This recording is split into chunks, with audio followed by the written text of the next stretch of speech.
Ahojte, ja som Kiril a som študentom Fakulty riadenia informatiky. Zúčastnil som sa startupu so svojím tímom Herbovka v roku 2022 a my sme boli tímom, ktorý vyhral ten startup. Ako ste prišli na nápad založiť Herbovku a čo vás inšpirovalo k vytvoreniu tohto projektu? Poviem skôr príbeh o sebe, ako som sa dostal do toho tímu. Na Fakulte riadenia informatiky my sme mali taký predmet povolanie podnikateľ, do ktorého osobne odporúčam sa zapojiť aj tým budúcim prvákom. Nemusíte byť konkrétne manažer alebo informatik, lebo z každej fakulty môžu tam ísť študenti a sa pridať do toho predmetu.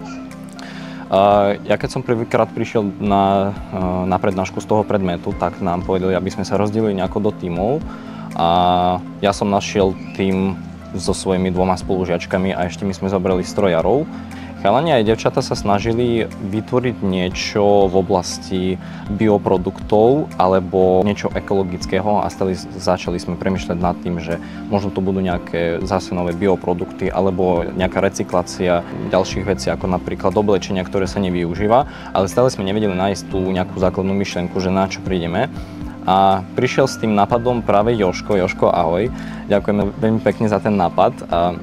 Vlastne Jožko je veľmi citlivý na dôchodcov a pochopil problém dôchodcov, že oni chcú vlastne pestovať u seba na záhrade také bioprodukty alebo hociaké produkty, ktoré by im prinášali prvé peknú záhradu, druhé užitočnosť tej záhrady. A on pochopil, že existuje aj farmári, ktorí si nevedia nájsť prácu a ktorí môžu do toho sa zapojiť.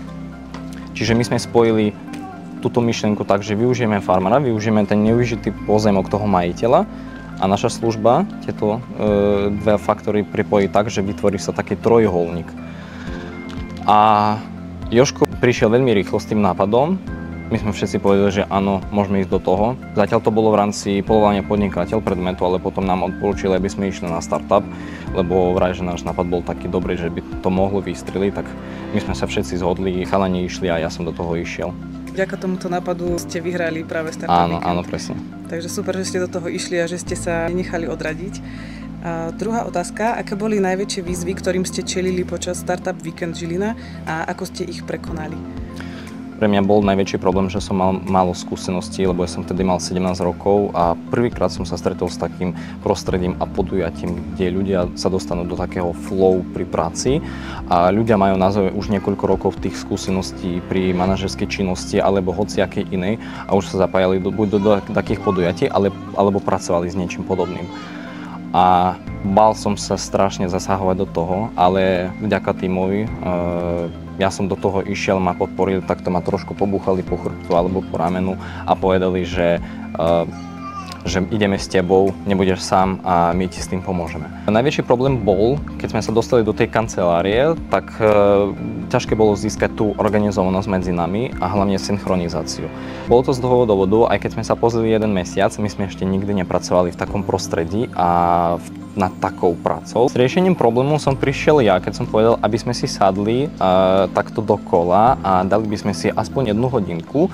Povedali by sme si naše silné stránky, slabé stránky. Ako keby naozaj my sme sa odnova poznali a vypísali sme kľúčové faktory každého človeka a už našli sme mu takú potenciálnu prácu na tom startupe. A začali sme fungovať ako jeden dobrý systém, lebo každý mal svoju individuálnu prácu, ale pritom my sme pracovali spoločne. Čiže my sme sa dostali do tej synchronizácie vďaka tomu, že my sme sa ako keby znova spoznali. Super. A to bolo kľúčové, alebo že čo bolo kľúčové pre váš úspech?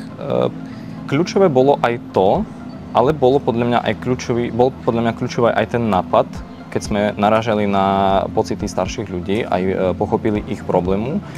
Hlavne, ako som povedal, vytvorili sme taký trojuholník, kde by bola na vrchu naša služba a tuto z 2 strán bol farmár aj majiteľ nevyužitého pozemku. Hlavne išlo o to, že starší ľudia naozaj chcú mať peknú záhradku, ale bohužiaľ kvôli zdravotným problémom nemôžu sa o ňu postarať a farmár takisto si hľadá prácu, ale bohužiaľ nevie nájsť buď nejakej firme, takže on individuálne by mohol sa zapojiť do toho pozemku a nemusel by riešiť nejaké ďalšie problémy. A ako sa vaše víťazstvo potom prenieslo do reálneho sveta, že čo vám to prinieslo? Osobne chalanov som sa nepýtal, ale o sebe poviem určite, že mne to pomohlo rozmýšľať takto viac intuitívne. Čiže začal som sa pozerať nielen na reálny svet, na to, čo existuje, ale pozrieť sa aj do hĺbky problému, snažím sa ten problém vyriešiť zapojením všetkých tých faktorov a vytvorením ako keby nového systému alebo nového doplnku pre ten systém, ktorý bude riešiť ten problém. Super. No a na záver, akú radu by si dal budúcim účastníkom Startup Weekend Žilina alebo nejakým začínajúcim podnikateľom? Študentom z celej Žiliny odporúčam toto podujatie. Je úplne jedno, na ktorej fakulte študujete alebo aký odbor, lebo v každom odbore môžete nájsť nejaký problém a skúsiť to vyriešiť. Čiže nemusíte byť manažerom alebo informatikom, vy ste išli na to podujatie, alebo môžete byť aj architektom, môžete byť strojárom, môžete byť aj úplne z hociakého odboru, hlavne aby ste vedeli nájsť svoj problém alebo problém ľudí a skúsiť to vyriešiť do reálneho sveta. Moje osobné odporúčanie je to, že ak chcete vybudovať niečo nové a nechcete sa zamerať na nejaké doplnky alebo už na existujúce produkty, existujúce problémy, skúste sa pozrieť do seba, do svojho vnútra, čo vám chýbalo niekedy, čo vám chýba práve teraz a takisto sa pozrite na ľudí, čo im chýbalo niekedy tiež a čo im chýba práve teraz.